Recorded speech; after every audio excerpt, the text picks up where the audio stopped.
my first real introduction to it was just playing the UFC game and seeing kind of like you know, like who was in it, like Brock Lesnar was in it, you know, all these ex-wrestlers. As I was a big ex-wrestling fan as a kid. Man, he pulled so many people in. He drew so many people like, in. mad into it because of him. Yeah, like ridiculous. Because they tried to repeat the trick then with CM Punk that time. Obviously, it didn't work out. But like he did. The difference between Brock Lesnar and CM Punk. Brock Lesnar was a NCAA Division 1 champion wrestling, so he had like actual combat experience as opposed to a freak as well. A freak, like physical specimen, physical specimen of a guy.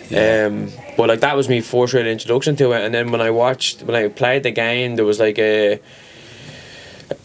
in the menu settings you could like unlock kind of old fights, and the first one or the last one ever I watched was the Ultimate Fighter finale, Stephen Bonner and Forrest Griffin for the...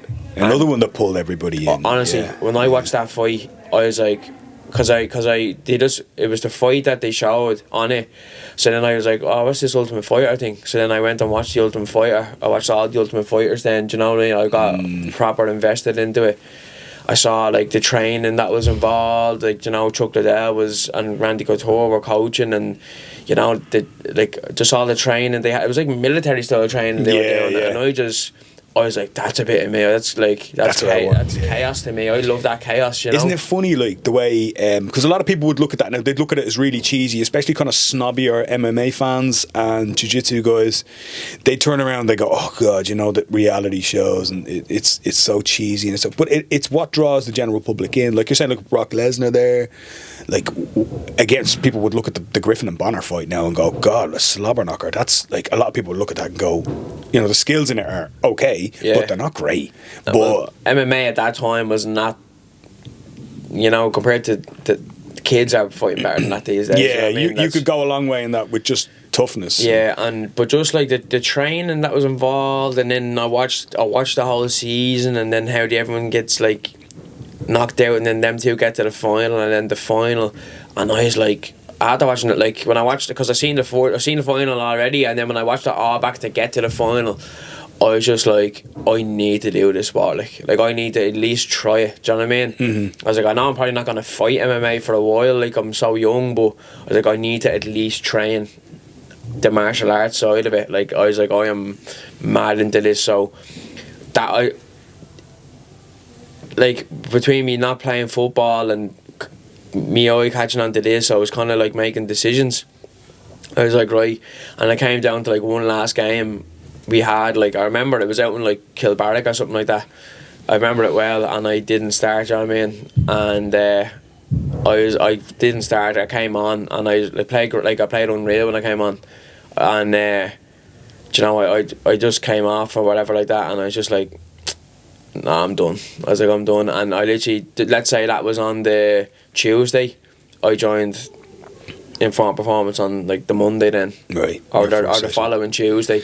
Isn't that funny? Because this is something that comes up a lot, like, you know, because we talk a lot about and the general public talk a lot about how teenagers quit sports, right? So you probably saw like last year there was a huge ad about young girls quit playing football, hurling, camogie, whatever it is. You know, most of them quit between the ages of 13 and 15. We need to figure out a way to get them back in, and that was a very noble effort and all, but it was like it was focused on girls, but I think it's the rate of drop off among boys is probably the same or worse, but not noticed as much because there's so many boys just to still come in and take their place.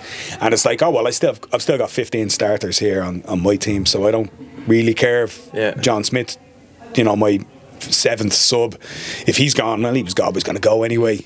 But I think there's a term that I heard which is like, why do teenagers quit sport? And people are trying to come up with reasons, and the one that I heard from a sports psychologist was because it stops serving their needs. So your needs are changing as you go, but the needs of the coach start to change then as kids get older as well. So it's like, well, now I need to win. It's important to win. So it's not just important to give them their game anymore and have them enjoy it. And so few coaches are actually teaching skills at that age.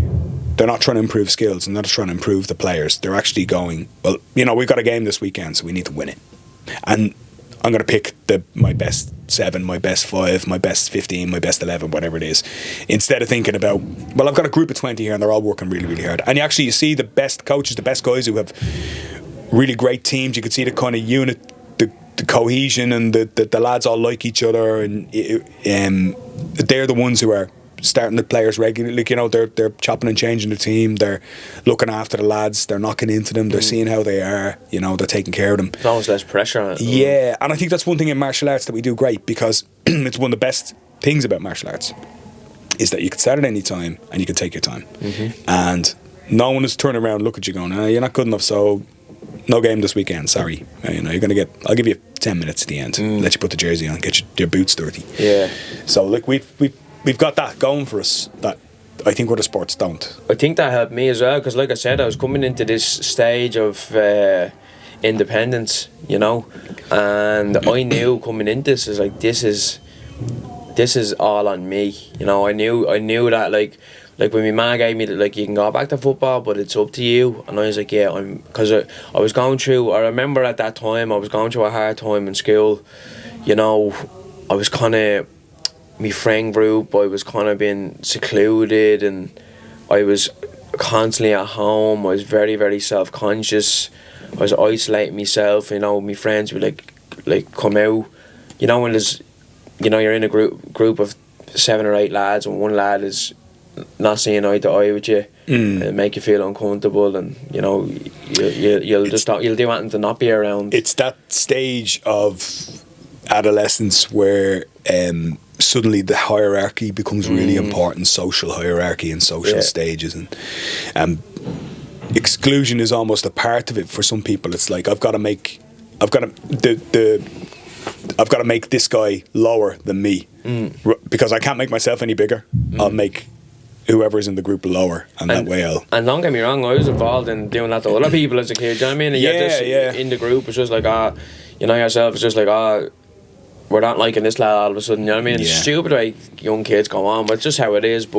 And this is at a time where I'm just started secondary school, you know, so that's a big change in my life as well. And you know, you're getting older and you're looking around at lads who are maybe like hitting puberty earlier than you are, and you're kind of looking around going, I still feel like I'm still a very small kid, and didn't feel like much of a threat to anyone, or, you know what I mean? I just felt like I was like, I'm low. My status is low in this group here now. So like, and then with me kind of going out of the group then, and it's funny how it works, you know what I mean? I end up falling out of the group, and suddenly I end up having a fight.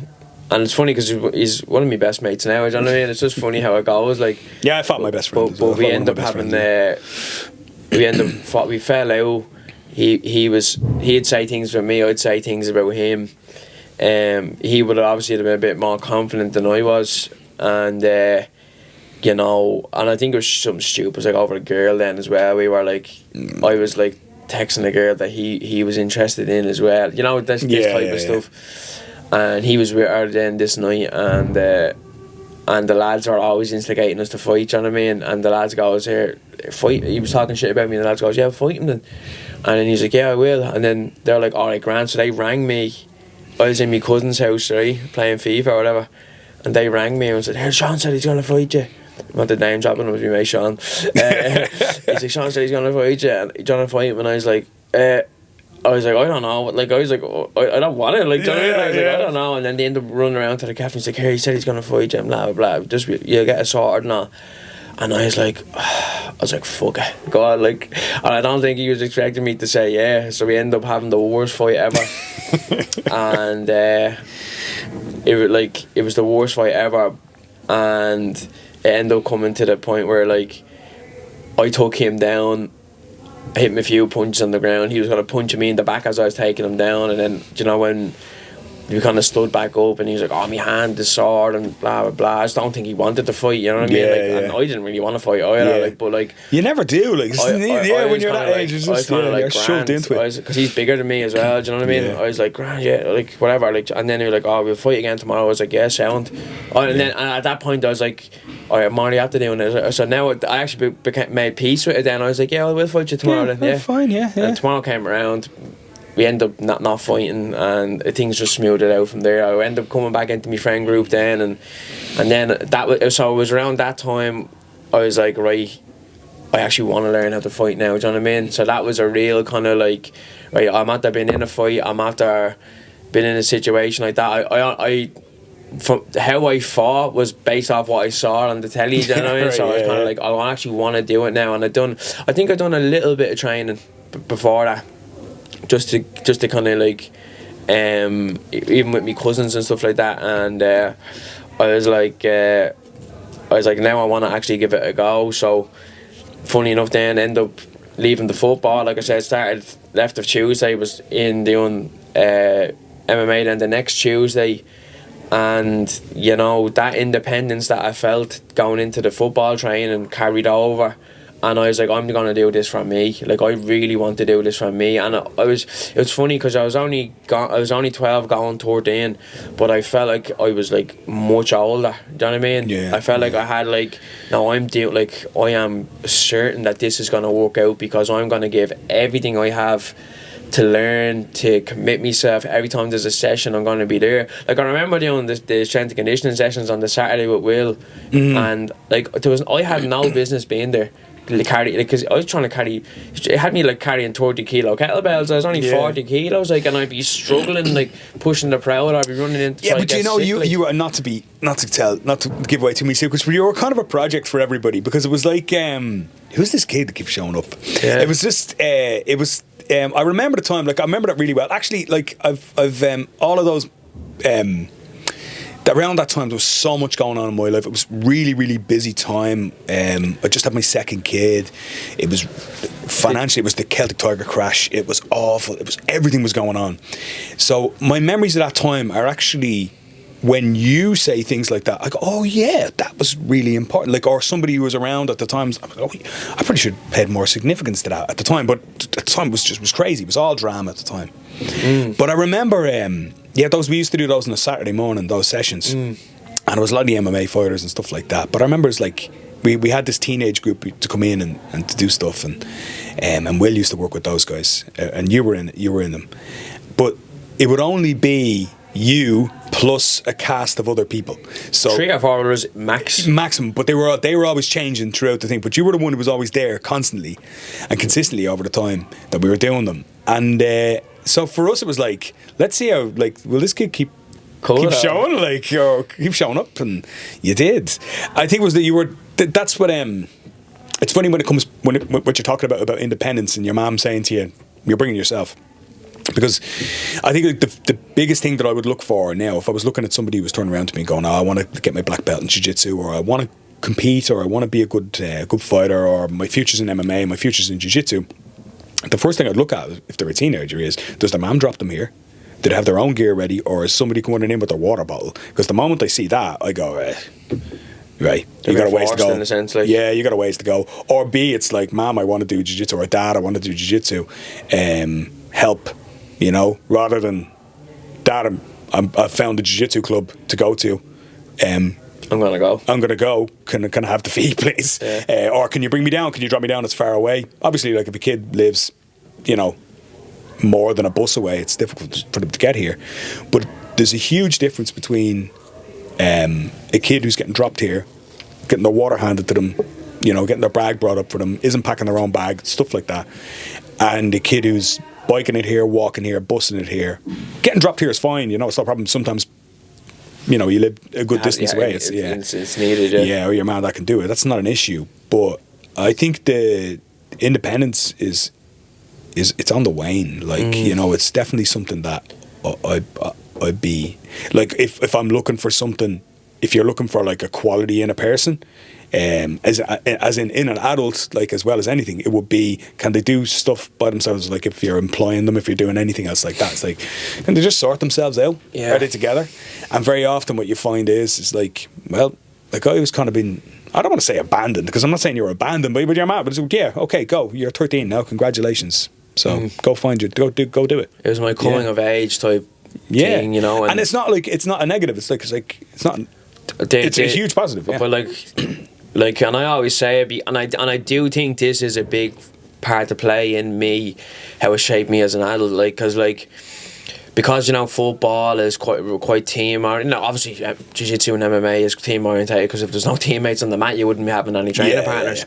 Yeah. But you know, that whole idea of training amongst the team, and you know, like sometimes, and you know, sometimes in football or whatever like that, I just found like, you know, like you wouldn't want to go if your mates weren't going, and you know, that type of thing. Yeah. Whereas when I came to do this, then I was like, no, I'm doing this all for me, so like I'm gonna get the best out of it I can get out of it, and such and so forth. But I think that independence and that kind of me being like a solo, like rider, like lone wolf, is in terms of speaking, like helped me as an adult, like, because like even I'm not like, not that like, I'm not like, I know people who like wouldn't go for like a bit of lunch by themselves or a bit of coffee by themselves. I can't just go like, I just go out to town by myself and stroll around and maybe pop into a cafe and maybe have a coffee and a croissant, or else maybe just I'll go in and have a bit of lunch by myself. I listen to a podcast, or I'll just people watch, or you know,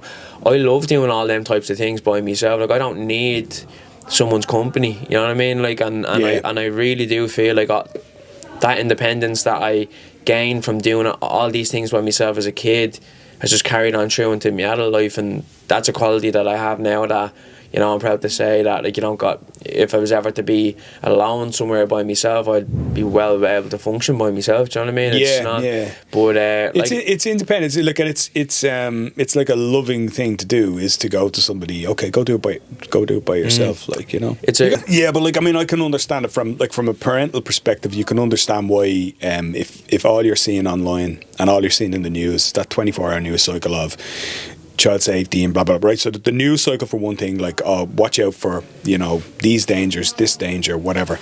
But the other thing is like, and I don't want it to turn into the parental podcast or anything else like that, but like, we've been raising kids for millennia and we've gone on okay, you know. Most of them haven't ended up being Hitler, so like I think you know, you're being taken away from your instincts, basically. You know, you're being told, like, you know, oh, you must do this and they must have this, and have you played classical music to them while they're in the womb? So you're already starting from the start, and it gets worse as you go. But like, to come back to independence, like I think martial arts is a great teacher of that, in as much as like you solve your own problems. There's no teammate. There's no one to pass to. So you're in jiu-jitsu. Can't blame anyone else. Yeah, you can't. You get all the credit, but you get all the blame too. And it's self-assessment, and it's you challenging you. I mean, I know it's adversarial in as much as there's always an opponent and there's always somebody who's trying to beat you. But you know, the cliche goes that the race is with yourself. But that's that teaches. Did it teach you? 100%. Especially my first ever competition. I remember. What was that? So it was in Inform Performance. Oh, it was one of the ones we put on in there, yeah. Cool. And do you know when it was? It was, remember when I don't know if you remember this, it was belting down snow. Do you remember that? It was in like March. I do remember. No, it would have been March. It would have been I think this was. I joined in like the September, say. So that I was only training in about 3 months. So I that think would that have was been in February. Oh, was it? I'm nearly certain it was in February. I could have sworn maybe it was, but I remember I was only training about 3 months, if even. Yeah. And I joined in September, so it was either end of the year or early January. Yeah, the snow was up to your knees. It was huge. Yeah, so that was my first ever experience for a competition, and you were like, I'll just go on and do it and give it a go. But you know, that was my first real taste of like, okay, right, this is all I'm in now. You shitting myself, you know what I mean, and nervous, and I rock up because obviously I was still quite small, like, and you just wanted to get me some matches, so I was went with two lads who were like significantly bigger and heavier and stronger, and you know, I didn't do well, and I was like, I remember I was fighting back to tears, you know what I mean, because I just felt like I wanted to prove myself so much, but in doing that I was like, okay, right, I'm at the feeling this level of responsibility that it takes to train to get to this point. I'm at the feel like I walked over by myself. No one dropped me over. I walked over and fucking knee high in snow. Well, for me it would have been nipple high in snow. Do you know what I mean? And I was like, right. And then I was like, oh, I want to do this. I really. That was a real eye opener. And then I was on this path to improve. Then, and I remember my second ever tournament was in Andy Ryan's out in Baldoyle, and Grant brought me ma. I don't remember that. Yeah, Grant brought me out, and I got a silver medal there. So I got a bronze medal the first one, got a silver medal the second one, and then the third one, my third competition I did was in Kyuzo when we moved to Woodies, and I got a gold at that.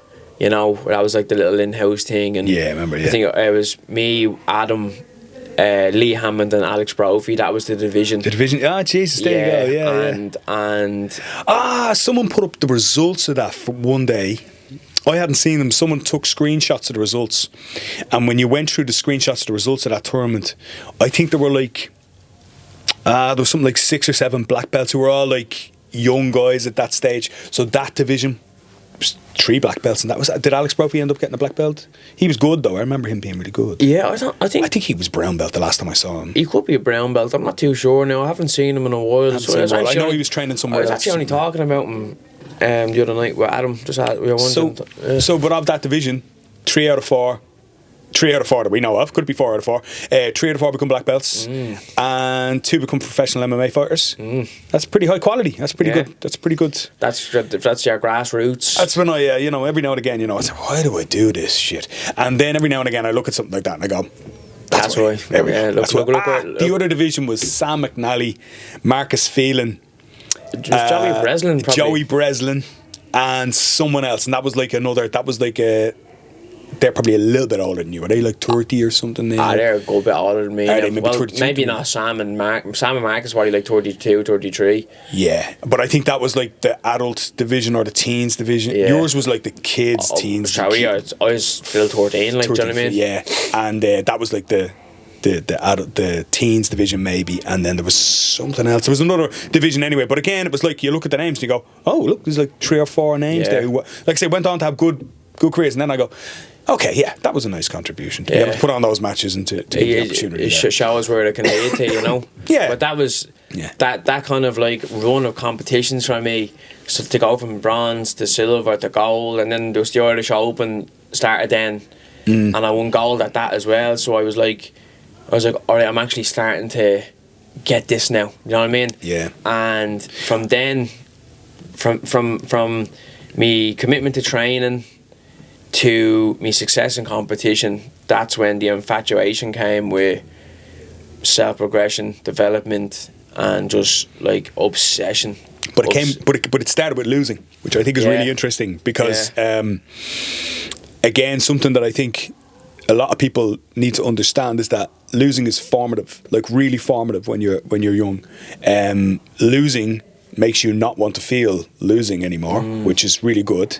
Whereas I think a lot of times people think that their kid needs to be, or the kid themselves think that they need to be like ultra successful from the start, that they think that, it's the Messi story or the Ronaldo story. It's well, he was a special talent and he continued to be a special talent all the way through, and now he's a special footballer or a special athlete or a special fighter. For me, Jesus, and even today, I'm like, I want kids to lose, I want me students to lose, because you learn, you experience a certain. I try to look at it from like 2 or 3 perspectives. Okay, so 1, you're experiencing probably an emotion that you've not felt before. It's 2, it's a character assessment. So like, how do you deal with the loss as a kid? So like, if we're looking at the kids we coach here, and one of them loses, how are they dealing with the loss, like, and how are they dealing with a win? Like, I always try to look at that, you know, if they're like, I won, I'm this and that, I'm like, settle down, settle down, young child. And if they're losing and they're crying and I'm like, look, don't, you know, it's okay to lose, you know. And if sometimes, so you can look at it, you can get a few reactions. They can be big-headed, or they can be upset, or else they can be cool with losing and go, oh, well, I'm going to get into the next one.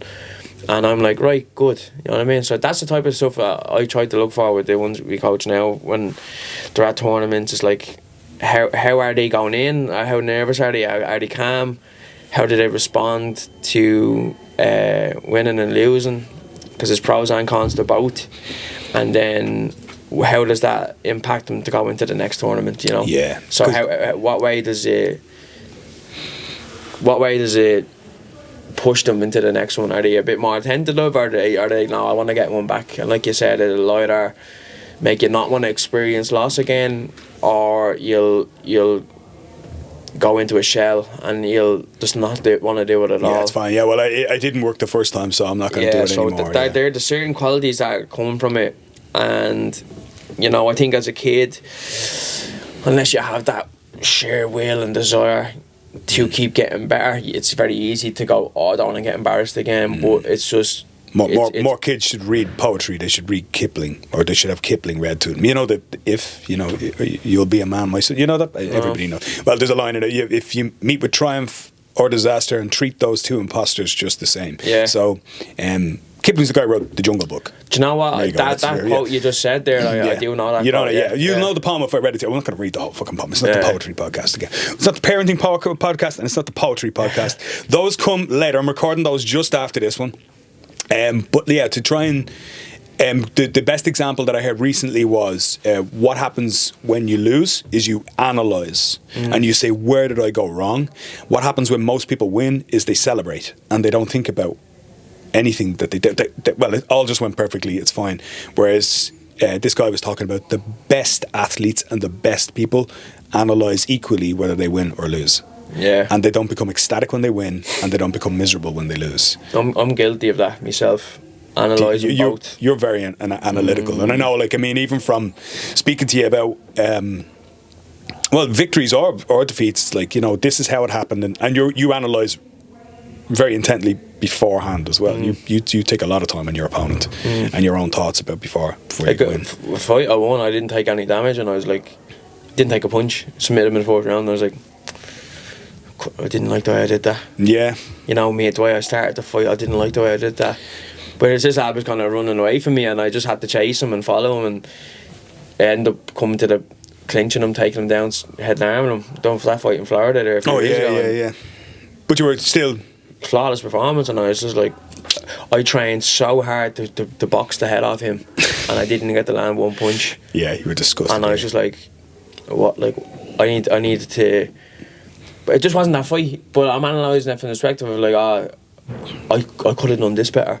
And in other fights where, same again, quick finishes, I'm like, if I just... And it's funny how I'm saying, like, I analyse and like, I should have done that, but what happened, what I didn't do on the night led to a win, you know? Whereas I'm saying I should have done that, so if I had done the thing I wanted to do, I probably wouldn't have got the first round finish, you know? I suppose you have to be, like, you take the opportunities when they come, like, if something obvious presents itself. That's adaptability as well, isn't it? That's what it is, but I just had this thing of come to terms of noticing things that, okay, when I'm in a position like that again, and if the situation doesn't present itself the way it did in this fight, well, then I'm going to have to do this. If I, like, so, and that's off a win, and then off a loss, like, it's the same. It's like, okay, what I always look at, what did I do good?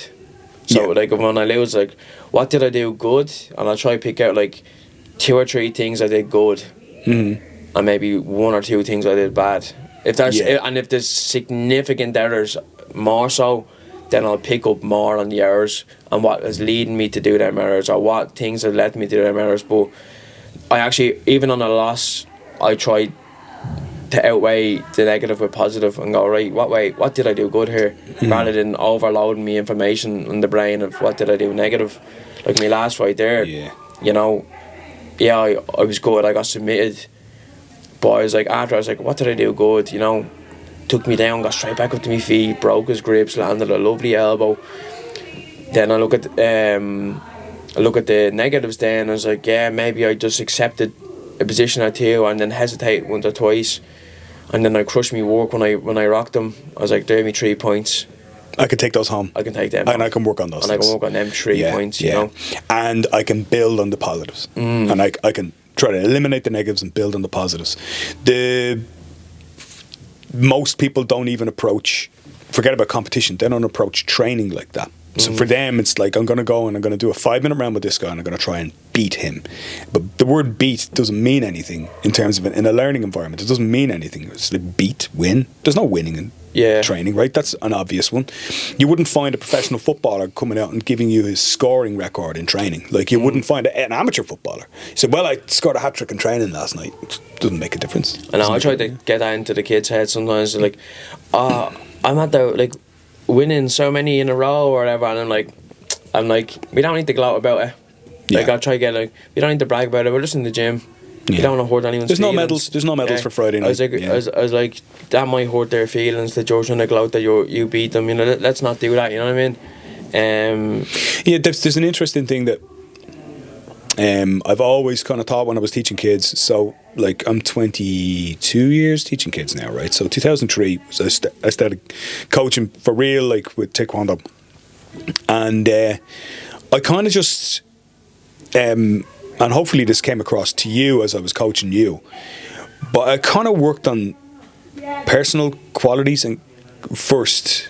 And I didn't really realise I was doing it until I was doing it. And I think it comes down to the way I was raised. I think it, like, when I think about my parents and the way that they raised me, it wasn't about how well you were doing. It was about how you conducted yourself and how you carried yourself. That was really what it was all about. And in my house, how you spoke, how you walked, how you addressed people, it was really, really important. And I'm not talking about manners. I'm talking about, like, your dignity. Do you know what I mean? It was really impressed upon you. And bragging certainly wasn't one, like, that was, you know, very, like, frowned upon completely. Like, it would certainly, pride was certainly a thing that, you know, in a kind of a fairly religious household anyway. But equally being, like, massively self-critical, like, you know, running yourself down, that wasn't allowed either. You had to talk about yourself with respect as well as talking about others. And teaching and treating others with respect gives you self-respect. That was what, you know, the way I was raised and what I was taught. So when I started to coach, I obviously internalised that enough that I was passing it on. And only probably about sort of 10 years ago, when I was really thinking about how I wanted to, like, run kids programs, because it was like suddenly it was really busy and there was a lot of kids. It was like, well, I need to think about what we're trying to teach here. And when I sat down and I thought about it deeply enough, I said, well, I'm not really trying to teach jiu-jitsu, because I can teach jiu-jitsu from YouTube and the kids can learn that. What we're going to teach is we're going to teach character and respect and discipline, martial and arts, integrity. We're going to really focus on those isn't it? Like, yeah. Because at the end of the day, anybody can teach. Like, you could walk in off the street and, you know, you could have a black belt and, you know, or you could have a brown belt or whatever it is, and you can teach kids and you can show them the same arm bars that they're learning everywhere else, and the same takedowns and everything else like that. But what really makes the difference is can the kid get up and do it again, time after time? Are they having a good time? Are they going home smiling? Do they like each other? Are they decent people? Because, again, you go around, you hang around martial arts long enough, you know, and you've seen the dickheads, right? You've seen kids acting. This sounds okay. Maybe there's another one we're going to have to edit out. But you've seen kids acting like dickheads. Kids are not dickheads. But you've seen kids acting like dickheads, and when you see the coach or parent at the edge of the mat, you go, aha, that's why. Very easy. Monkey see, monkey do. Yep, and if you can't, my sister's a great saying from down in Cork, kicky calf, kicky cow. And I say, oh yeah, I say it all the time now. But if you look at the kids who are really good competitors, and then you look at the coach and you look at the parents on the edge of the mat, you go, aha, I see why. Because they're good people. You can tell. They're nice people. I think that's like, and it's not a sales pitch, but anyone who was ever, like, wondering, what is this, like, should I put my kid into this, like, this is the reason why you should put your kid into likes of this, because, like, it's not just that they're learning grappling moves and they're learning this and that. It's like, if the coaches are doing the right job, the principles of, like, the code of ethics of life, you know what I mean, so to speak, should be filtered down from the coaches, you know what I mean? Like, and like that, like one of the newest students here, my niece's friends, they joined, and she's like, and there are only two new starters, and she like one is obviously a bit more like up for it than the other. And she's like, I'm at the beating her, and I was like, I don't want to hear you say that again. She's like, it's like when you win, you don't come up to coach and tell them how you bet the person that you went with. I was like, you just get on with it and you move on to it. And she's like, okay. And I was like, I don't want to hear that again. And she's like, okay. And I was like, so let's try not kick our partner when they're down. She's like, okay. But it's just trying to get that in. And I find as well that, and this is just from my experience, like I'm going to use my nephew as an example. My nephew loves to talk shit. Like, he'd be like the typical cocky young adolescent going into teenage years, but like he's always like yeah, but when it comes to like, he'd always talk shit and blah blah blah, but when it comes to facing adversity, he struggles. You know, he gets very upset when he's like throws the toys out the pram when they lose. And I'm like, if you just focused a little bit more on what actually matters as opposed to the bravado that you're putting on, you'll be able to deal with these situations a little bit better, you know what I mean? And I feel like I'm still trying to filter that down to him, because he's such a kind, caring kid, but there's certain things I would love to see him work on in himself. He's still very young, obviously. It's a work project that comes over time, but there's still certain things I'd love to see him work on in terms of his mentality, because he's playing football at the minute, and I'd love him to just fine-tune them things so when he's older he can go, you were actually right, Nate. Do you know what I mean? Yeah. Well, like it's funny how, like, we're talking a lot about independence already today, and like we're talking about like your journey through, and that in the but your journey through adolescence wasn't like smooth and easy running. Like, it wasn't always. You didn't lead a charmed life by anybody's assessments. So, like, was it a case with you where you had that independence kind of? Obviously, your mom was very into that. Like, she was like, "This is you need to learn how to look after yourself."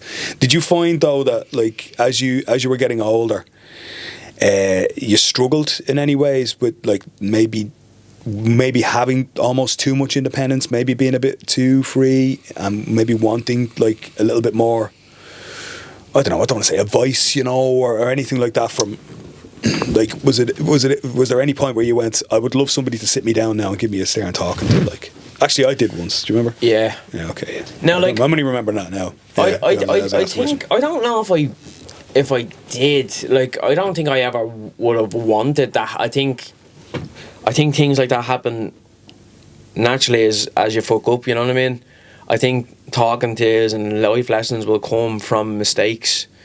So there was points where I wasn't in due one of them, because I was doing everything as I was meant to.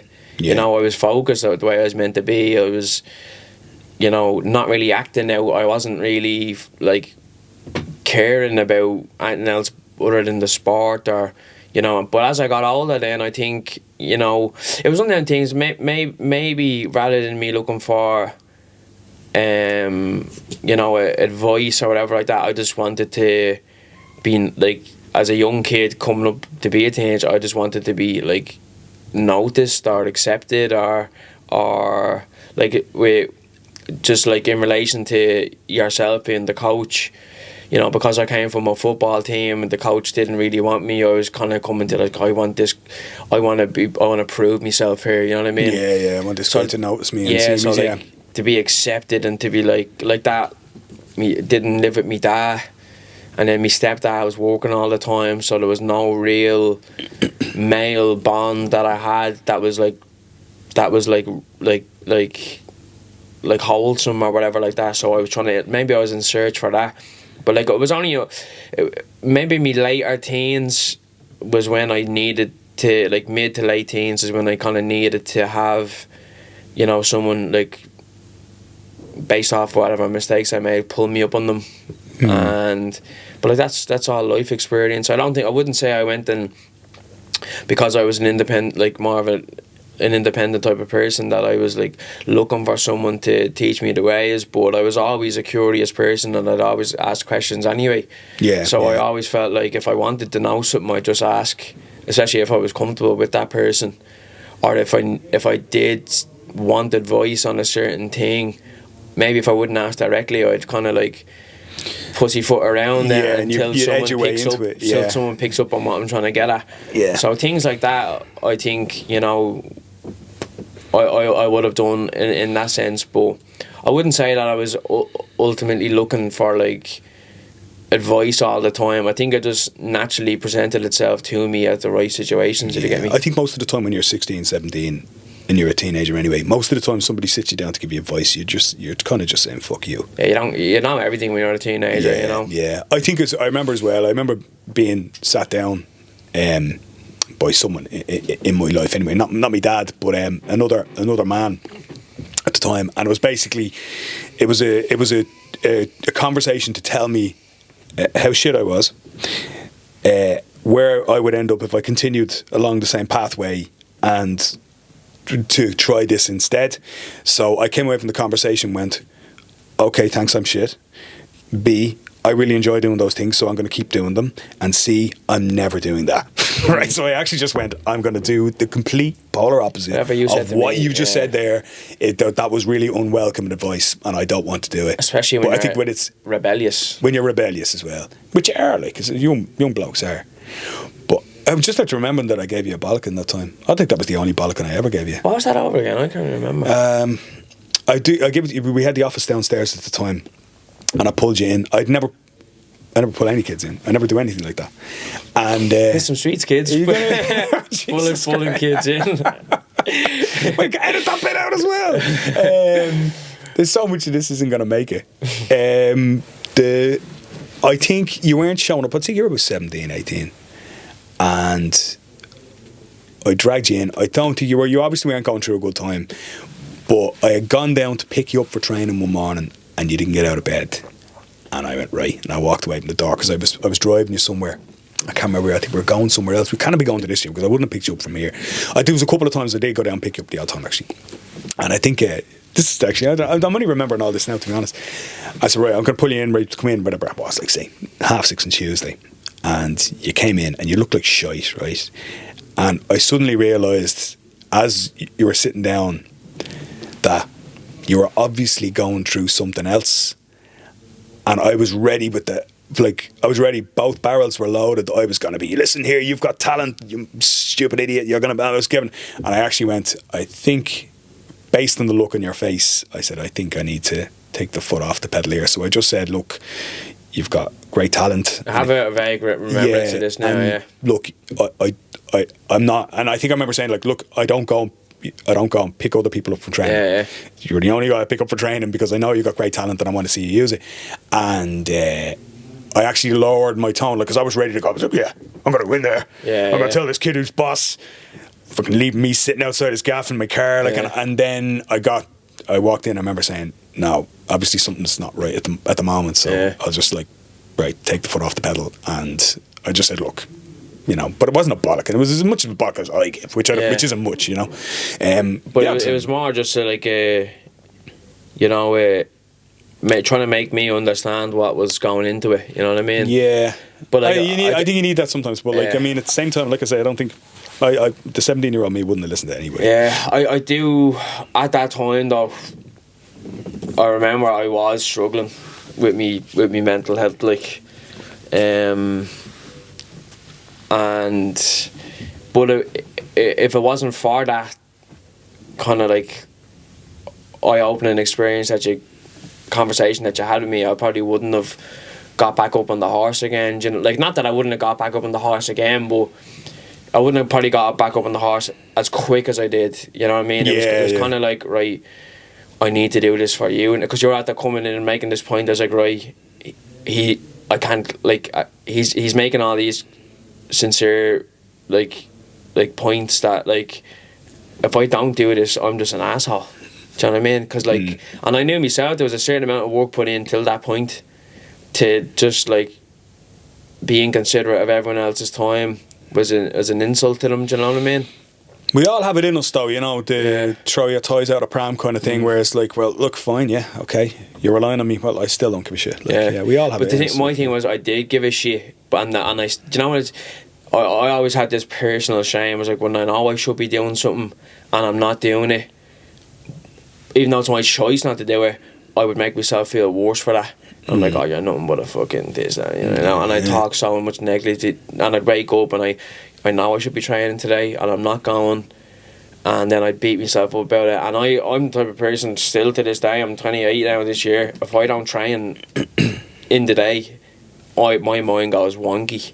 You know what I mean? I get so, not that I'm not gonna say I get so negative, but I'm not myself. Do you know what I mean? Yeah. So if you put that back onto that teenage version of me, who probably needed it more than ever then to train, to let out these emotions, to let out these or to mask these feelings, even for the few hours that I was feeling, you know, for someone to tell me then, this is this foundations for you to get out of this rut, or the foundations to build on yourself as a young man or whatever like that, I wouldn't have understood it the same way, because now hindsight is great and you get 20/20 vision and through hindsight, but back then your world is ending when you're having problems as a kid. You cannot see, maybe not even then, but maybe it comes down to this mindset. But in my mindset then, I was like, everything was just, I'd blow everything out of proportion tenfold. Do you know what I mean? I'd be, and like, this is just perspective, really, isn't it? Like, it's like, like the situation, like someone would, I'm just gonna make up something stupid, like someone would, even as a kid, someone wouldn't knock for me, and I'd be like, they hate me. Do you know what I mean? Or else, like, I'd trip and fall. I'd be like, it's something always happening to me. You know, it's just this whole catastrophizing. Poor me. And then I think back to then, like, and I think around that time I was going through like a resenting period of like my childhood, especially. I think I have a vague remembrance of that, like when I was in that rut at that time, I was reflecting back on my childhood and what went wrong and who I was blaming on it, and I'd blame everyone else, and I was in a real like self-destructive period of like, oh well, I'm just another kid who wasn't meant to make it. So I'm not gonna make it. I'm just gonna. I'm gonna live up to exactly what I'm just gonna like be that person who I'm supposed to be. Do you know what I mean? And only for having yourself, good teammates in the gym, you know, I probably wouldn't have got out of that rut in the way that I did. Do you know what I mean? So that's why it's always good to, out in your family circle and your friend circle, to have another environment where people maybe don't know you as personally, but even though you did know me quite personally because we've been with each other for so many years, like working together since I was a young teenager, but like people who don't really know you that much and they only know you for what they see, because when you are that person and what they see, they're not looking at you for who you were in the past or what your friends know about you. They're taking you as for face value and how you respect them. So coming to the gym was a big help for me in that sense. Is like, and I mentioned this before, is like you're coming to the gym, you're meeting people from all walks of life, guards, doctors, solicitors, firemen, you know, accountants, everyone, you know, brickies, electricians, you know, you're meeting all these types of people from all walks of life who've probably dealt with so many different various personalities, and then they're telling me as a kid, like, you have something special there. Do you know what I mean? And they don't know me, but they're just seeing my work ethic on the mats. They're seeing how I'm treating other people on the mats, how I am as a student to everyone else, and then obviously then I was kind of coaching a little bit as well, and even at that young age, how I'm treating people as a coach, and how I'm on there. I think they're like, oh look, they wouldn't say as directly as, oh, you're a good kid, but you know the way they'd speak to you, that they have a lot of respect for you, and that was something then that made me feel like alright, maybe I'm not the worst, you know what I mean? Maybe I'm doing something alright here that that's a nice these way to put it, older peers of mine have so much respect for me. Maybe because I was able to submit them handy, you know what I mean? Yeah, but it's also helpful. It was like forced respect through fear, you know what I mean? Yeah, maybe. But maybe that was a big part to play in it. But a lot of it was to me like, alright, these older people who are like a bit more like, and I hate to say it because I'm like disgruntled in my area, but these people who are maybe have a bit more like social, like what's the word? Is the word status maybe? Status, like, I mean, in maybe, terms or of being, like social status, or else like. I know what you're trying to say, because in the terms of hierarchy of jobs, they have a bit more sense, and like I'm like, oh well, if a guard is saying this to me, or a fireman saying this to me, or they're trying to get me in, like they see potential in me to even become like a civil servant or whatever like that. Like, you can do that type of stuff if you wanted to as well. And I'm like, all right, these are a bit more to them than maybe the people outside the gym and the area around who are just happy to I'm slagging. You're running. Not everyone's from the area is a social welfare merchant, but for me that was my reality. I saw that a lot. You know what I mean? Yeah. So I was kind of like almost like accepting of like, oh, well, that's probably where I'm gonna be. But luckily, in fairness, I it was always in the back of my mind. But you know, my ma was a hard worker all her life. Mm-hmm. Stepdad's a hard worker, working a ridiculous amount of hours. So that was kind of always been like, right, they're not gonna let me like built in. Like they're not gonna like. I felt like I had to do something with myself, and that work ethic obviously shined through in my martial arts then. And then when I started working for Aldi, then I was doing the boat, and it was, you know, I almost like. I was almost in a competition with my stepdad because he was doing so much long hours in the bar. I was like, no, I can work just as hard as you prick. Do you know what I mean? Like, I'm gonna. Was it a case where you, like, I'm just listening to you now. Like, was it a thing where it's like, well, okay, I've got all this baggage that I carry with me, and now when I step in here, these people see me without the baggage. Like you say, take you as you come. They're taking you as you are, and as you see it. Well, maybe I can take myself as I am. Do you know what I mean? Maybe this is whatever's gone on in the background, whatever way I feel about whatever's happened in the past.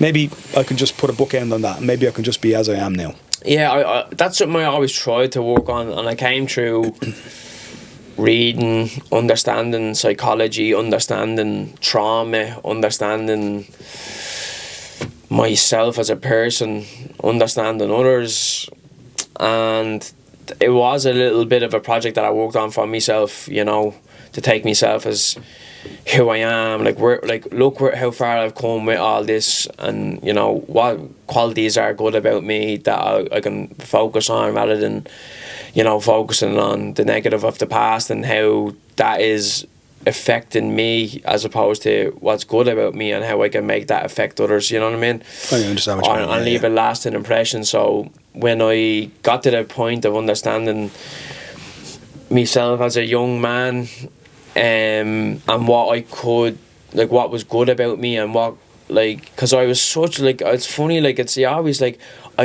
John, I went through my rebellious period as like a 19, 20, 21 year old.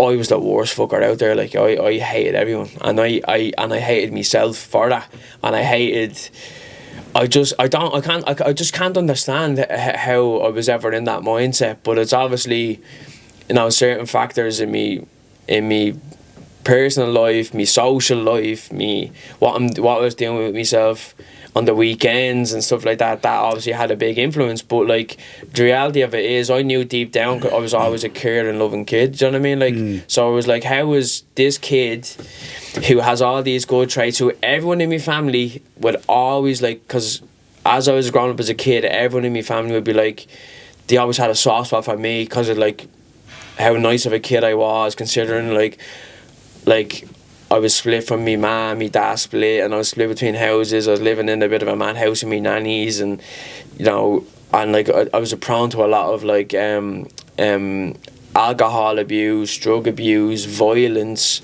domestic violence, and you saw a lot of this as a kid. And I came out, like, obviously I was carrying this baggage, but I would always look unfazed and unbothered to my family, and I still carried myself quite well. So I'll always get these positives coming from me, and I was like, right, I believe that about myself, right? I am this type of kid. And then you lose sight of that over the years, and you're like, you kind of, like, when everyone tells you you're a good kid, and you're like, well, I want to be bad. You know what I mean? I don't want to be just known as a good kid. So you start to rebel the opposite way, and then it comes full circle. You're like, no, that's not me. So then it became to understanding, like that I said, understanding my mind, where I come from, and then I went full circle again, and I was like, nah, I'm not that type of person. And who do I want to be? And I remember there was one quote that has stuck with me. And like, it's funny because I was young and I heard this, and it still resonates with me. It's like, be the type of person you would want your daughter to date. Do you know what I mean? Yeah. Be the type of man you'd like your daughter to marry. Do you know what I mean? Yeah. And I don't. Not a bad mantra to live by. Obviously, I don't have a daughter, but like, if I was to put myself in that perspective, you know, I'm like, right, who am I as a person? Like, what way would I want? Who would I want my daughter? Like, if I wanted my daughter to go with someone, who could I be? If I want them to be like me, what way would I have to be for my daughter to want to go out with someone like that? You know, in that sense.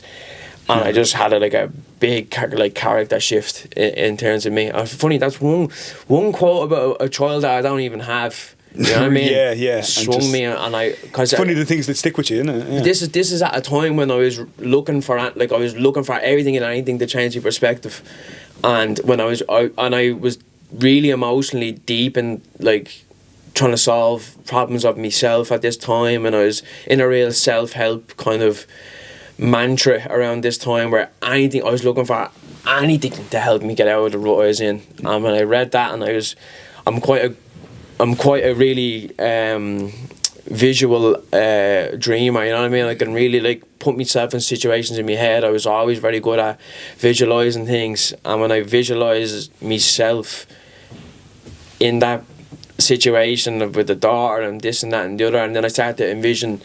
It's funny how it goes, because this is how mental me brain is. Like, I start to envision me with kids, with a house full of kids, and what way I was like, I'd envision myself walking around the house and, you know, collecting them from school and making sure they're doing this, that and the other, and how I'm carrying myself in that dream I'm having. And then I was like, I want to be like that guy. And so then it was like a track. I was on a track then to be like, let's get all these qualities right.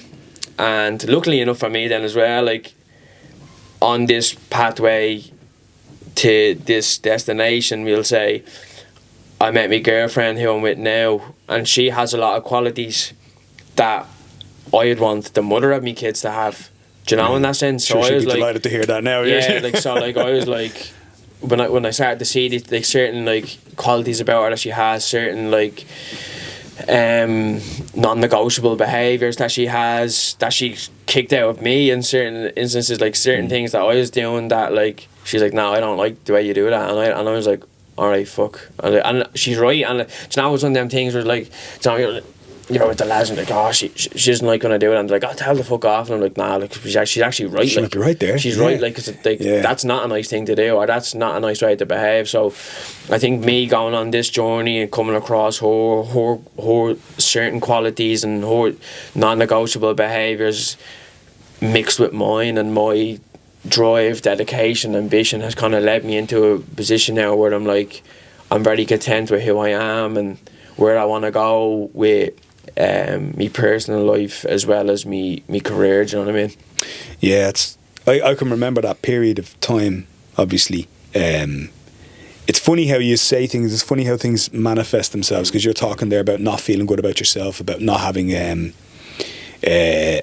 good time, sort of being low and behaving in a way that you now consider yourself to be kind of reprehensible.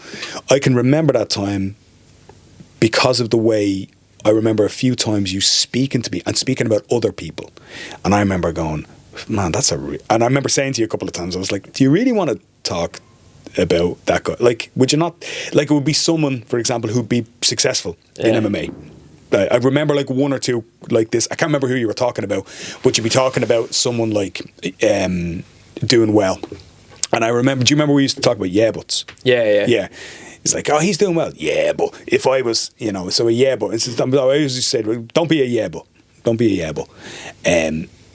I remember at one stage you were talking about it was like, and you said something really spiteful about this guy who was reasonably successful, and I was really shocked.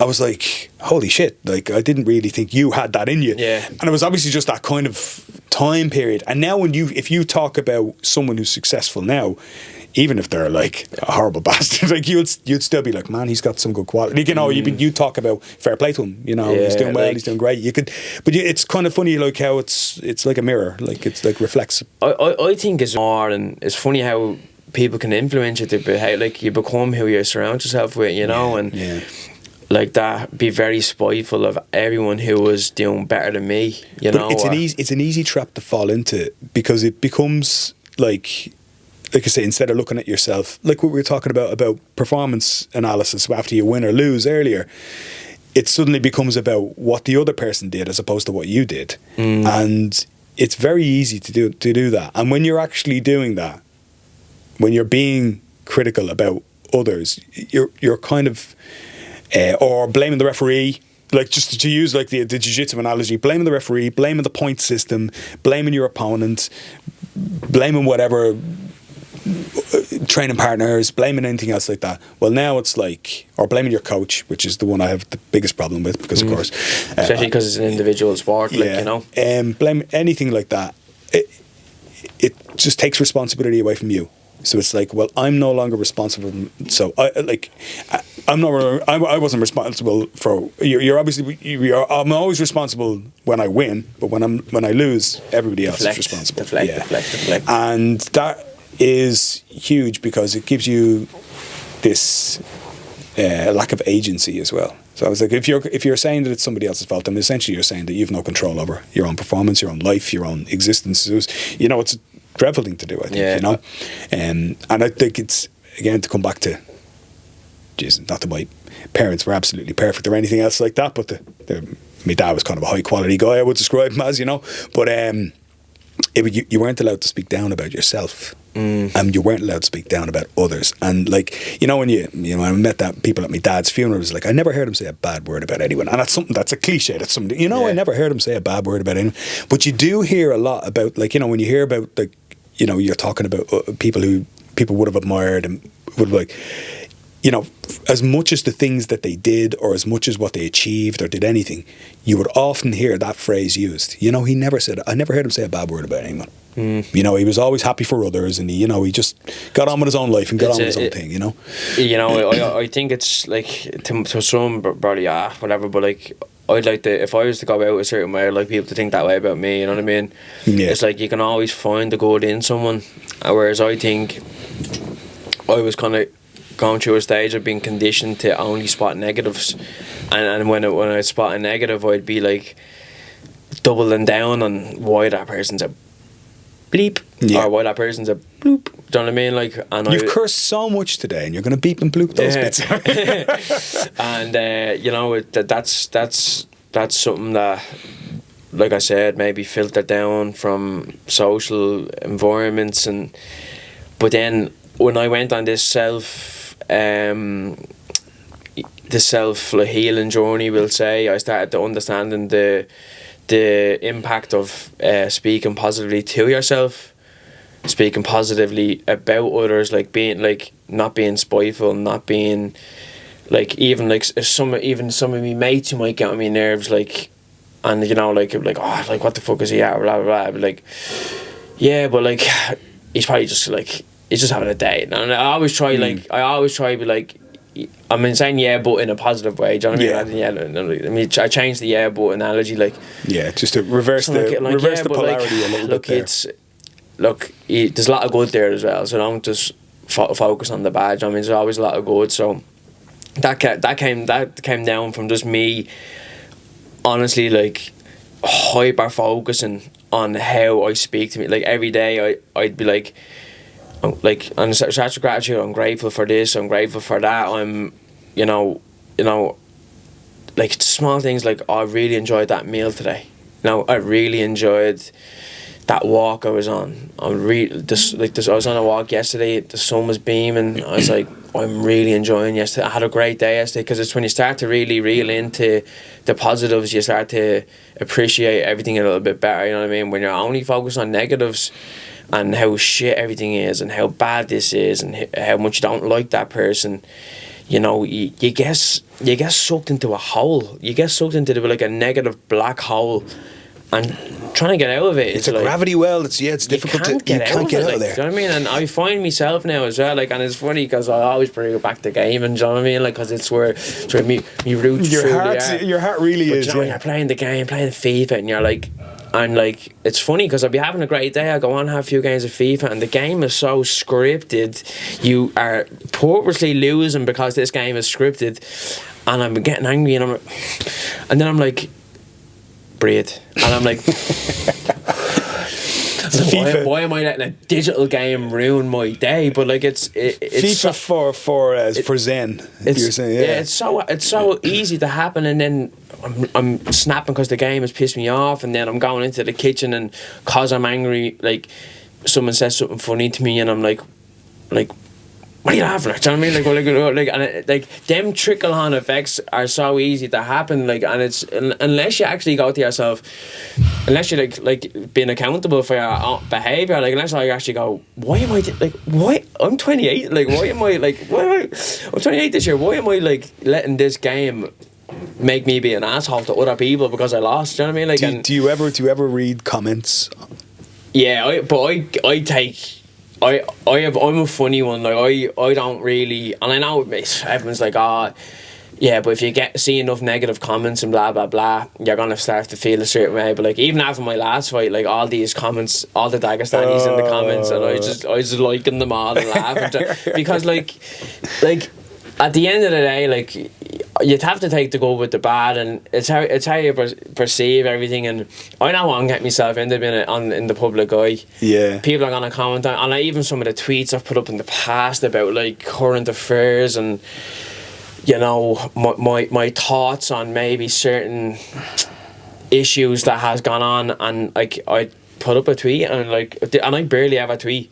Yeah. So for me to barely ever tweet, put up a tweet and get thousands of likes, replies based off a certain event that maybe happened in the area, and you're getting all these people grilling me, all these people on my side, and I'm just like, this is comedy gold. Like, this is like popcorn to me. Like, I want, like, fucking, I'm just sitting back watching. But then you get to the point where it's like, I need to knock the notifications off of this now because it's getting too much. But comment sections can make or break people, but I just think it depends on the individual, really. It's so profoundly negative. That's one thing I noticed about it, is when you click into a comment section about anything, even about a win or anything else like that, it's like 80% negative. It's 20%, and most of those 80% I've noticed, they're probably just like comments, guys. And they just go around doing that. In terms of my field, my industry now, because we're talking about it, if you look at any MMA related post online, and I've seen journalists talk about this, like any MMA related post, all these accounts, comment accounts, commenting on posts, is all negative. Like, it's one, and MMA nowadays is like easily one, because whatever about football, you always have that like team versus team. Your team is shit. Our team is the best. This player is bad. This player is bad. This player is bad. It's football banter that goes. That goes with the territory. But whereas MMA nowadays, like, honestly, like, if you look at any of the comments online about that stuff, about fighters and their personal lives and this, it is horrific. It's poison. It's an abyss of negativity. Like. So I accidentally, come on, you don't accidentally click into a comment section. Be honest, Barry. I intentionally clicked into a comment section about football one day, right? And it was just a standard team announcement, and for Liverpool. And when I went down, and they'd had like two losses in a row.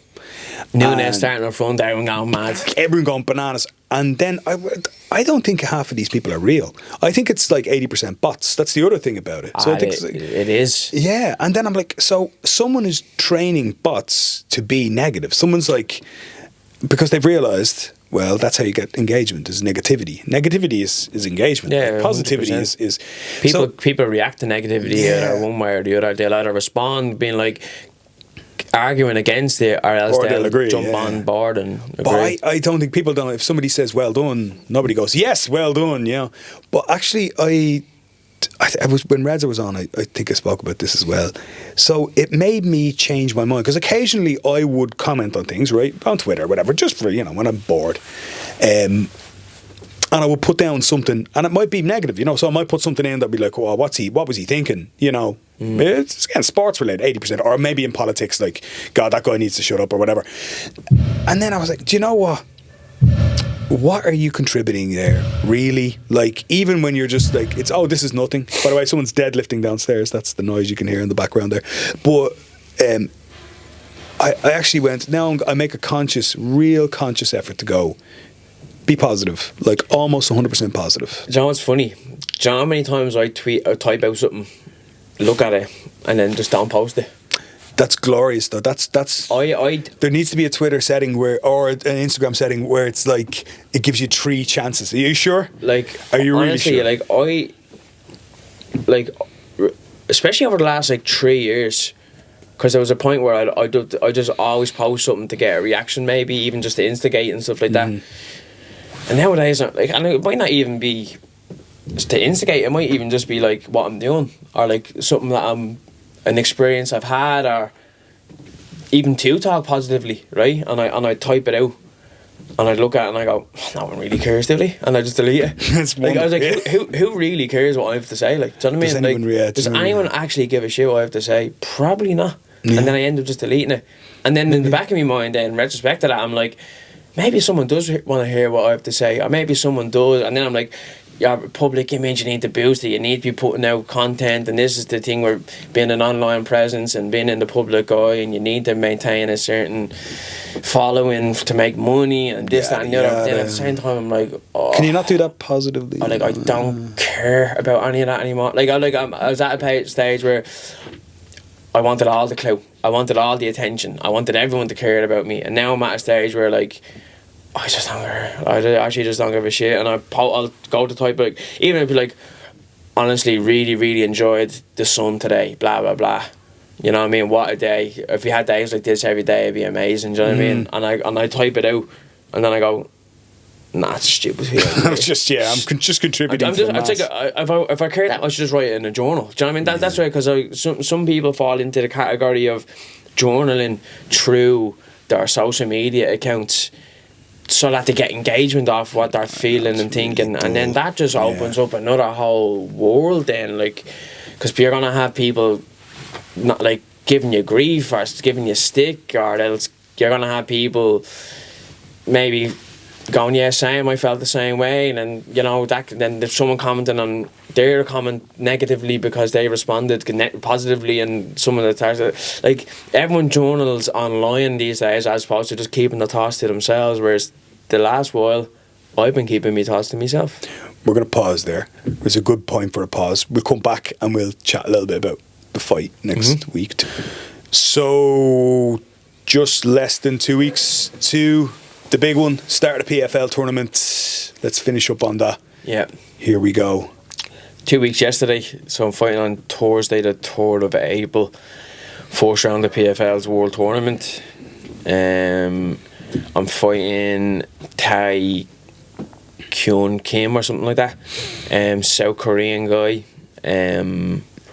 good, durable, kind of, you know, that kind of Asian warrior type mentality to him, you know, eat a lot of punches to get his game off, but yeah, good fighter, someone who's definitely going to be a challenge, but I think me game plan for this is very, very simple, you know, and I think that's what's going to win me the fight. It's just like simple stuff done right, you know, baiting him in, landing some shots, and, you know, just doing just enough that there's not enough room for error, if you get me, like, so. Okay, quite conservative, like, you know, not forcing positions, not rushing anything, just he's a very, very heavy pressured fighter, so someone who walks forward that much can only walk onto punches, especially when someone's a good striker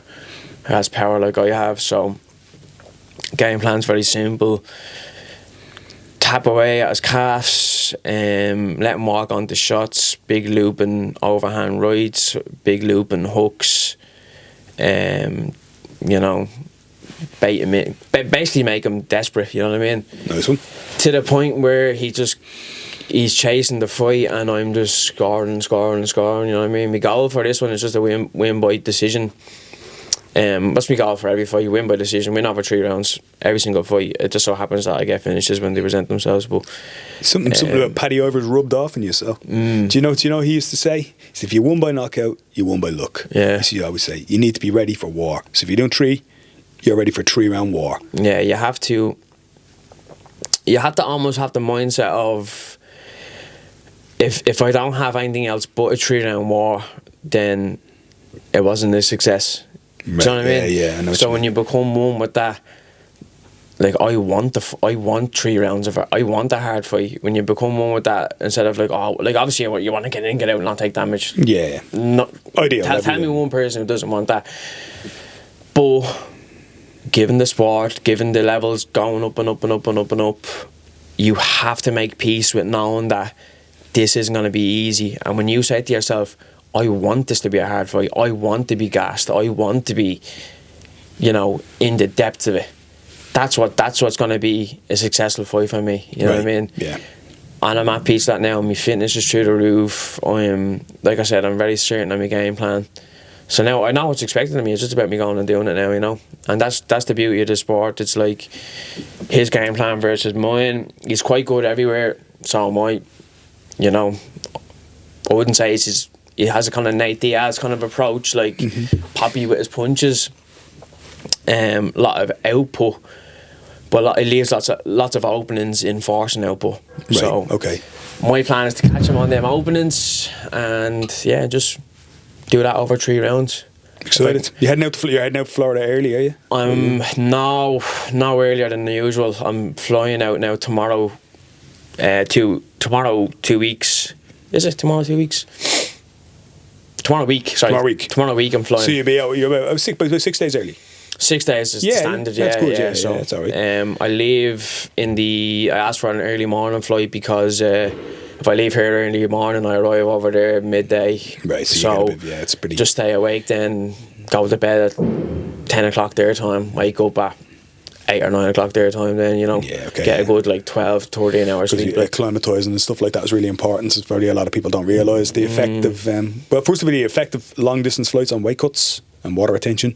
People don't really understand that, so you have to get that out of the way. So you can't fly in 2 days before because you just don't know. It's so unpredictable, isn't it? The body, how it holds on to water, how it maintains weight, stress and stuff like that. Yeah, it's strange. Sleep deprivation, you know, all these type of factors that people don't really consider. But heading out to 6 days before, fighting in Orlando Universal Studios. I fought there before already. Oh, that's right, yeah. Against Zach Hicks, the fight I was talking about earlier on, I was picking apart, even though I didn't get. It was a flawless victory. It's good though, because you can get out and then you can head on a roller coaster directly afterwards. Maybe so, we'll see. But I one thing is, like, I have a certain understanding of where it is. I've fought there already. There's a certain kind of comforting that comes with knowing where you're fighting, what way the setup is, how you get there, and where if I'm staying in the same hotel as last time, I'll know exactly the way the room situation is, how you cut weight there, and, you know, there's a certain kind of calmness that brings. And but yeah, fucking biggest fight in my career. As we always say, each fight is the biggest fight of your career when you keep going up the ranks. But I feel like everything in my life has led to this moment now. This is the moment. This is me chance. You know, all the work I've put in this far has got me to this moment here. And you know, now this is the shot I've wanted since I signed with the PFL. They're giving me it's a stacked division, you know, very, very hard division to win, but, you know, I'm definitely the underdog in it, and that's yeah, fucking Stevie Wonder could say that, you know what I mean? But I just love being written off, you know what I mean? I love that. I love being the one who's not expected to do well, because I feel like I have like a watch and Just see. watch me. So first round starts in 2 weeks' time, and I have that approach, especially after losing the last one. So many things to prove to myself, not even to anyone else, so many things to prove to myself. Go out and beat this lad, fight again in 10 weeks' time. You know, It's beat really, them. It's really exciting. Fight It's again really, in 10 weeks' time. I'm so excited for it. Like, we spoke about this before. Oh, people wouldn't have seen it because it was the only thing we didn't put out. But like how much more nervous I am not coaching you than when I coached you, because I've no control. I'm out of control. Like, no idea what's going on. Watching on TV is so hard. Even harder than when I went to the Tree Arena at that time when you headlined there. I was really nervous there, but it was more excitement because I was in with your family and I was in with your mates and all. It was great crack. Yeah. And then but watching on TV is so fucking difficult. It's really, really, I find it really, really hard. But it's exciting because something's happening. It's great, you know, and it's a trajectory you always wanted to be on. And I know it's your dream, so it's great to watch as well. You know, it's great to know that that's happening. It's a lot of fun, and it's been a lot of fun watching you here, like the watch parties we've had here in the gym, or even at home with the family, or even. I think I told you this before. This is crazy. Here's a crazy statistic for you about me. I have 2 sons, and neither of them had ever been to an MMA fight. That's mad, yeah. Both of them trained. Yeah. They'd never been to a fight. Part of that was COVID, because like they both kind of came of age in COVID, like where I would bring them. So the first time Rooster went to an MMA fight was in the Tree Arena when you were headlining. And I was like, well, what a great start. What a great one to do, you know? What a great one to be the first with. The atmosphere that night as well was cool. It was unbelievable. Yeah, it was really cool. Yeah, and it felt really good. It felt like a real night of fights as well, you know? Yeah, there was a couple of significant ones. Good card, like, you know, the finals of the European tournament were on, and that was good. It was I got great the headline, and the fans were singing their hearts out, and it was weird. The greater significance of that then was Christy Dignam had just died, and you came out to Aslan, and there's loads of people from Finglas there, and like, I don't know if anybody even watched. You were criticising Finglas there, yeah. I criticise Finglas from time to time, but really I just love it. Like there's a certain thing with Finglas that it's like, you know, I'll criticise it, I know what it is, but it's me home, do you know what I mean? I even like the thought of me ever leaving Finglas for good just breaks me heart, do you know what I mean? But it's one of them ones, you know what I mean? But anyway, how do you know someone's from Finglas? They tell you. They fucking tell you within the first 30 seconds of knowing them. I was actually, this is a true story. I always say that to people. It's like people tell you from Finglas within 5 minutes of meeting them, like, or even less. And whether like you're at a football match, it was like, you know, you'd be hearing some lad roaring abuse at the referee. Right, you fucking wanker ref. I'm from Finglas. But I was at a dentist one time, and he's like lying back, and it's like, yeah, checking you out there, yeah. And he's chatting away, and he says, yeah, he's looking at that, you know, he's talking to his nurse, you know, molar 7. And then not out of nowhere, there probably was some context, but in my memory, out of nowhere, he just goes, I'm from Finglas originally myself. And I started laughing. I was in the chair, and he was laughing. I said, I have to tell you, as one of my gags is somebody always tells you they're from Finglas within 5 minutes of meeting them. And he was like, oh, actually, he says, yeah, it's really true. He says, yeah, that is true. And I was like, that was like, oh, sorry, you're from Finglas.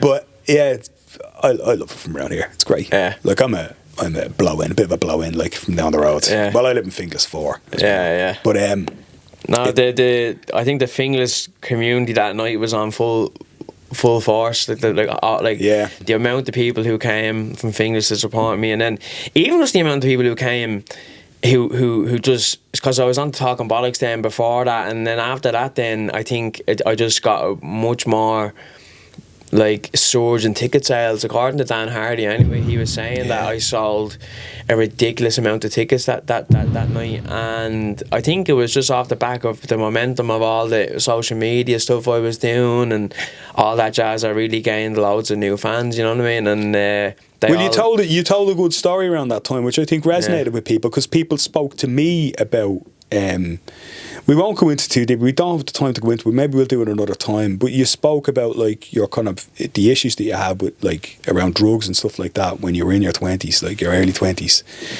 and I think a lot of people picked up on that, and because you spoke really honestly about it, and a lot of times those stories are they're at an extreme end of the scale. Sorry, somebody's deadlifting downstairs, by the way. We need to point that out. That's the booming here. We're not setting off fireworks. But they're at the extreme end of the scale where it's like, oh, well, I lapsed into addiction and I ended up in prison, or, you know, my brother passed away, or anything like that. But they don't realise that the average guy struggles with that quite a lot as well. And I think it was not that you're an average guy, but that you're someone who people would relate to quite easily because you're a normal type of person. And I think people really resonated with that. That story. I think they did. And, you know, even further on from then, I've been more in tune with being open to change people's perspectives. So there was a certain point in time when I would be very reserved and didn't want people knowing too much about me, and it's always from like listening to podcasts, listening to other people being open, that nothing bad comes of you being open. You know, I think it'll only be a bad perception you maybe have of yourself, like, oh, I shouldn't have done that, blah, I shouldn't have said this, I'm a bit embarrassed, or a bit of shame that comes with it. But the more the more open I am as of late, the more comfortable I am with myself. Do you know what I mean? I think that's becoming comfortable with yourself and not being afraid to say this, that and the other. It's like, no, I'm happy with where I'm at now. Like, I'm happy I went through what I went through, and like I always say everything happens for a reason. Like, and I think that if I didn't go through any of that stuff, I wouldn't be where I am now today, because that was just, you know, I have a mad belief and faith that everything happens for a reason and every moment has a purpose, and I just think that was meant to happen to me for me to experience life the way I'm experiencing it now. And if I can share my experiences with people to maybe open their eyes, and the amount of great comments I've gotten from young lads around the area who are struggling the same, been, you know, addicted to cocaine and addicted to weed, and people who have reached out and said that my openness and honesty has really, really shined a light for them to realise that it can happen to anyone and everyone, and that it can really, really, you know, impact people for like all the positives for them wanting to be able to change themselves and be honest with themselves. And honestly, the amount of messages that I got around that period of time was just, I actually found it hard to like get back on them, like, right, because I don't want to just reply something insignificant. I want to act, because these are that taking the time to text me. Yeah, and it's tell not me it's not the message to give the smiley face or a thumbs I up to. actually want to make sure that when this conversation ends, they come out of this thinking, right, that made an impact on me. Because obviously what I said made an impact for them to text me, and then I want what I said from that text to make an impact, so that they actually can maybe go, no, I am going to take this advice, or I am going to do this because I really appreciate what he said and done for me, you know what I mean? Yeah. And hopefully whoever I've helped in the past, and even some people weren't even looking for advice, but they were just looking to text me and share the same experience, like, oh, I went through that as well,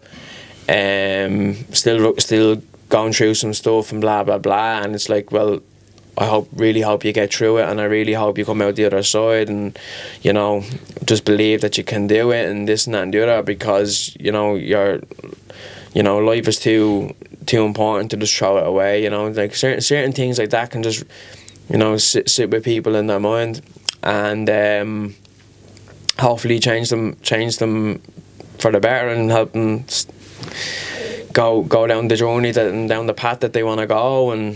But yeah, it's, for me, being open and honest the last while has been really, really good for me. And even my missus to give out to me, she's like, you need to, like that, you need to, like what Emer was saying, you need to not say so much to people, you know what I mean? Whereas I'm like, oh, I don't care.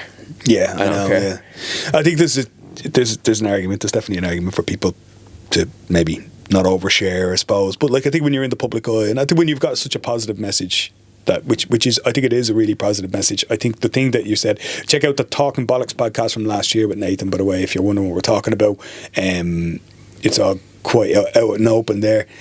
I think it's like something that does affect people more than people realise. I think it's something that's very hidden and people don't talk about, and as a result then it gets worse and worse, and I think it flourishes in silence. But listen, we'll finish on that positive note. And we've been talking about speaking positively. We've been talking about being positive online. We've been talking about positive self-talk. So I think it's a good way to end today's discussion. Thanks very much for coming in. I know you got training to go to, and I know you're still working hard.